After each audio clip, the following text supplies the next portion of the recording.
നമസ്കാരം. ചൈന, പാകിസ്ഥാൻ, ബംഗ്ലാദേശ് അതിർത്തികളിൽ 40,000 കോടി രൂപയുടെ വമ്പൻ റെയിൽവേ വികസന പദ്ധതിയുമായി കേന്ദ്ര സർക്കാർ രംഗത്ത്. അതിർത്തി മേഖലകളിലെ സുരക്ഷ ഉറപ്പാക്കുന്നതിനും റെയിൽ ശൃംഖല വികസിപ്പിക്കുന്നതിനുമാണ് പദ്ധതി. ഇത് സൈനിക നീക്കങ്ങൾ വേഗത്തിലാക്കുന്നതിനും അതിർത്തി സംസ്ഥാനങ്ങളിലെയും പൊതുഗതാഗതം മെച്ചപ്പെടുത്തുന്നതിനും സഹായിക്കും. അതേസമയം പശ്ചിമേഷ്യയിൽ അമേരിക്ക ഇറാനെതിരായ സൈനിക നടപടികൾ നിർത്തിയതോടെ വീണ്ടും സമാധാന ചർച്ചകൾ സജീവമാകുകയാണ്. ഇത് ആഗോള വിപണിക്കും പ്രതീക്ഷയും ആശ്വാസവും നൽകുന്നു. ഇതിൻ്റെ ഫലമായി ക്രൂഡ് ഓയിൽ വിലയും കുറഞ്ഞിട്ടുണ്ട്.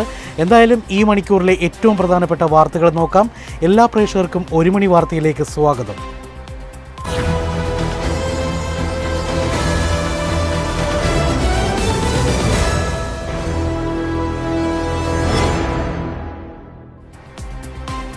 ചൈന, പാകിസ്ഥാൻ, ബംഗ്ലാദേശ് അതിർത്തികളിൽ 40,000 കോടി രൂപയുടെ റെയിൽവേ വികസന പദ്ധതിയുമായി കേന്ദ്ര സർക്കാർ. അതിർത്തി മേഖലകളിലെ സുരക്ഷ ഉറപ്പാക്കുന്നതിനും റെയിൽ ശൃംഖല വികസിപ്പിക്കുന്നതിനുമാണ് പദ്ധതി.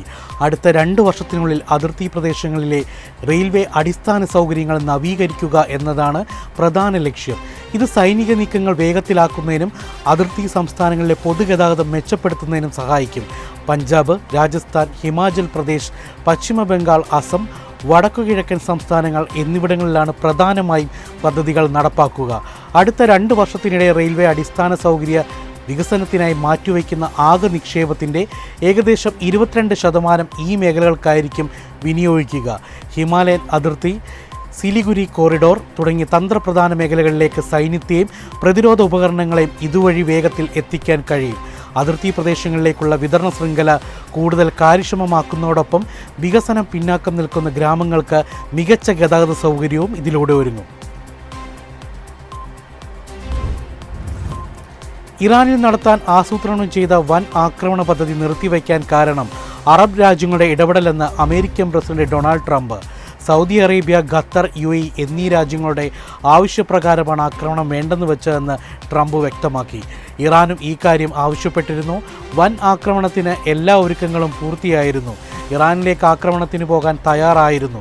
എന്നാൽ സഖ്യകക്ഷികൾ ആക്രമണം നിർത്തിവെക്കാൻ ആവശ്യപ്പെട്ടു. ഇതോടെയാണ് പിൻവാങ്ങിയെന്ന് ട്രംപ് പറഞ്ഞു.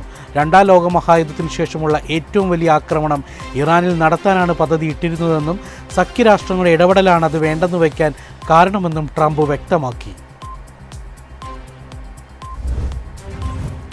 ഒമാൻ തീരത്തിന് സമീപം ടാങ്കറിൽ സ്ഫോടനം നടന്ന UK മാരിടൈം ട്രേഡ് ഓപ്പറേഷൻസിൻ്റെ റിപ്പോർട്ട്.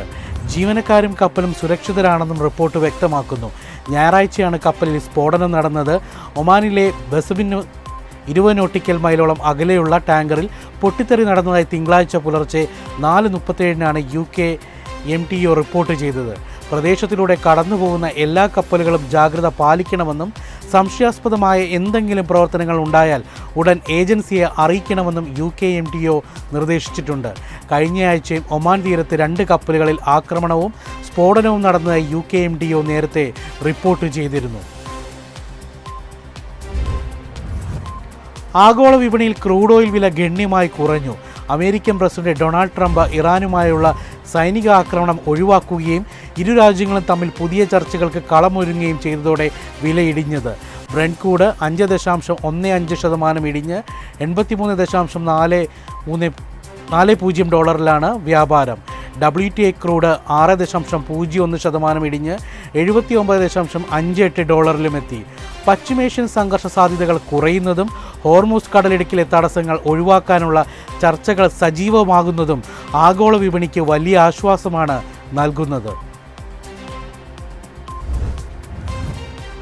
RBIയുടെ പണനയ സമിതി യോഗം ആരംഭിച്ചു. പണപ്പെരുപ്പ ഭീഷണിയും വളർച്ചാ ആശങ്കകളും കണക്കിലെടുത്ത് പലിശ നിരക്കിൽ മാറ്റമുണ്ടാകാൻ സാധ്യതയില്ല. ബുധനാഴ്ചയാണ് RBI ഗവർണർ സഞ്ജയ് മൽഹോത്ര നയപ്രഖ്യാപനം നടത്തുക. ക്രൂഡ് ഓയിൽ വിലയിലെ വർധനവ്, US ഫെഡറൽ റിസർവിൻ്റെ കർശനമായ പണനയ നിലപാട് തുടങ്ങിയ ആഗോളതലത്തിലെ വെല്ലുവിളികൾ നിലനിൽക്കുന്നുണ്ടെങ്കിലും പലിശ നിരക്കിൽ പെട്ടെന്നുള്ള മാറ്റങ്ങൾ വരുത്താൻ RBI മുതിരില്ലെന്നാണ് സാമ്പത്തിക വിദഗ്ധരും വിപണി നിരീക്ഷകരും കരുതുന്നത്. അതേസമയം ബാഹ്യമായ സാഹചര്യങ്ങൾ സൂക്ഷ്മമായി നിരീക്ഷിക്കുന്നതിനൊപ്പം ആഭ്യന്തര പണപ്പെരുപ്പം, വിപണിയിലെ പണലഭ്യത, സാമ്പത്തിക വളർച്ച എന്നിവയിൽ കേന്ദ്ര ബാങ്ക് ശ്രദ്ധ കേന്ദ്രീകരിക്കുമെന്നാണ് പ്രതീക്ഷിക്കപ്പെടുന്നത്. രാജ്യത്ത് പ്രതിദിനം പൂട്ടുന്നത് 25 സർക്കാർ സ്കൂളുകളെന്ന് നീതി ആയോഗിൻ്റെ റിപ്പോർട്ട്. രാജ്യത്തെ സ്കൂൾ വിദ്യാഭ്യാസത്തിലെ 10 വർഷത്തെ അവലോകനവും നയരേഖയും ചർച്ച ചെയ്യുന്ന റിപ്പോർട്ടിലാണ് ഈ കണക്കുകൾ ഉള്ളത്. റിപ്പോർട്ട് പ്രകാരം കഴിഞ്ഞ ഒരു പതിറ്റാണ്ടിനിടെ രാജ്യത്തുടനീളം മൊത്തം 94,000 സർക്കാർ സ്കൂളുകളാണ് നിർത്തലാക്കിയത്. 2014-15 കാലയളവിൽ 11.07 ലക്ഷമായിരുന്ന സർക്കാർ സ്കൂളുകളുടെ എണ്ണം 2024-25 ആയപ്പോഴേക്കും 10.13 ലക്ഷമായി ചുരുങ്ങി. ഇതേ കാലയളവിൽ സർക്കാർ എയ്ഡഡ് സ്കൂളുകളുടെ എണ്ണവും 83,000 നിന്നും 79,000 താഴുകയും ചെയ്തു. സ്കൂളുകളുടെ എണ്ണത്തിൽ മാത്രമല്ല വിദ്യാർത്ഥികളുടെ പ്രവേശനത്തിലും വലിയ കുറവ് രേഖപ്പെടുത്തിയിട്ടുണ്ട്. സർക്കാർ സ്കൂളുകളിൽ മാത്രം 2.26 കോടി വിദ്യാർത്ഥികൾ കുറഞ്ഞു. ജനനിരക്കിലുണ്ടായ കുറവ് കാരണം സ്കൂൾ പ്രായത്തിലുള്ള കുട്ടികളുടെ എണ്ണത്തിലുണ്ടായ ഇടിവ്, കുറഞ്ഞ കുട്ടികളുള്ള സ്കൂളുകൾ തമ്മിലുള്ള ലയനം, സെക്കൻഡറി തലത്തിൽ കുട്ടികൾ നിലനിർത്തുന്നതിലെ വെല്ലുവിളികൾ എന്നിവയാണ് ഇതിന് കാരണമായി റിപ്പോർട്ട് ചൂണ്ടിക്കാട്ടുന്നത്. കശുവണ്ടി കോർപ്പറേഷൻ അഴിമതി കേസിലെ 1-ാം പ്രതിയും കേരള കശുവണ്ടി വികസന കോർപ്പറേഷന്റെ മുൻ മാനേജിംഗ് ഡയറക്ടറുമായ K A Ratheesh khadi board secretary സ്ഥാനം രാജിവെച്ചു. രതീഷ് തുടരുന്ന സംബന്ധിച്ച് ഹൈക്കോടതി കടുത്ത വിമർശനം ഉന്നയിച്ചതിന് പിന്നാലെ മുഖ്യമന്ത്രി രാജി ആവശ്യപ്പെടുകയായിരുന്നു. 600 കോടിയുടെ കശുവണ്ടി ഇറക്കുമതിയുമായി ബന്ധപ്പെട്ട അഴിമതി കേസിൽ പ്രതി ചേർക്കപ്പെട്ടയാളാണ് കെ എ രതീഷ്.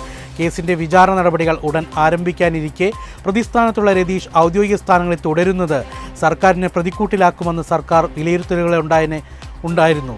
CBIയുടെ കുറ്റപത്രത്തിൽ പ്രതിസ്ഥാനത്തുള്ള ഒരാൾ ഇത്രയും പ്രധാനപ്പെട്ട പദവികളിൽ തുടരുന്നത് സംബന്ധിച്ച് ഹൈക്കോടതി കഴിഞ്ഞ ദിവസം രൂക്ഷ വിമർശനം ഉയർത്തിയിരുന്നു. ഇതേ തുടർന്നാണ് മുഖ്യമന്ത്രി നേരിട്ടിടപെട്ട് രാജിവെക്കാൻ ആവശ്യപ്പെട്ടത്. കേരളത്തിലെ വിമാനത്താവളങ്ങളിൽ നിന്നും ഒരാഴ്ചയ്ക്കുള്ളിൽ പിടിച്ചെടുത്തത് 11 കോടിയുടെ സ്വർണം. 14 കേസുകളിലായി 11 കോടിയിലധികം വില വരുന്ന 8 കിലോ സ്വർണം കസ്റ്റംസ് പിടിച്ചെടുത്തു. 6 മലയാളികളും 3 തമിഴ്നാട്ടുകാരും ഉൾപ്പെടെ 9 പേരെ അറസ്റ്റ് ചെയ്തു. ചില കേസുകളിൽ ഡയറക്ടർ ഓഫ് റവന്യൂ ഇന്റലിജൻസും കേരള പോലീസും കസ്റ്റംസുമായി അടുത്ത് സഹകരിച്ചതും സ്വർണം പിടിച്ചെടുത്തതിൽ ഫലം കണ്ടതായി കസ്റ്റംസ് കമ്മീഷണർ അറിയിച്ചു. സ്വർണം ഖരരൂപത്തിൽ നിന്നും മാറ്റി പേസ്റ്റ് രൂപത്തിലും കെമിക്കലുകളുടെ സഹായത്തോടെ ദ്രാവക രൂപത്തിലും ആക്കിയാണ് കടത്തുന്നത്. വിദേശത്തു നിന്നെത്തിയ യാത്രക്കാരിൽ നിന്നും അനധികൃതമായി കൊണ്ടുവന്ന 3 കോടി രൂപ വിലമതിക്കുന്ന വിദേശ കറൻസികളും പിടിച്ചെടുത്തു. സംസ്ഥാനത്ത് ഇന്ന് സ്വർണ്ണവിലയിൽ മാറ്റമില്ല. 1 ഗ്രാം സ്വർണത്തിന് 13,220 രൂപയും 1 പവൻ സ്വർണത്തിന് 1,05,760 രൂപയുമാണ് നിരക്ക്. 18 ക്യാരറ്റ് സ്വർണം ഗ്രാമിന് 10,860 രൂപയും പവന് 86,880 രൂപയുമാണ് വിപണി വില. വെള്ളി ഗ്രാമിന് 235 രൂപയിലാണ് വ്യാപാരം. ഇതോടെ 1 മണി വാർത്ത പൂർണ്ണമാകുന്നു. നമസ്കാരം.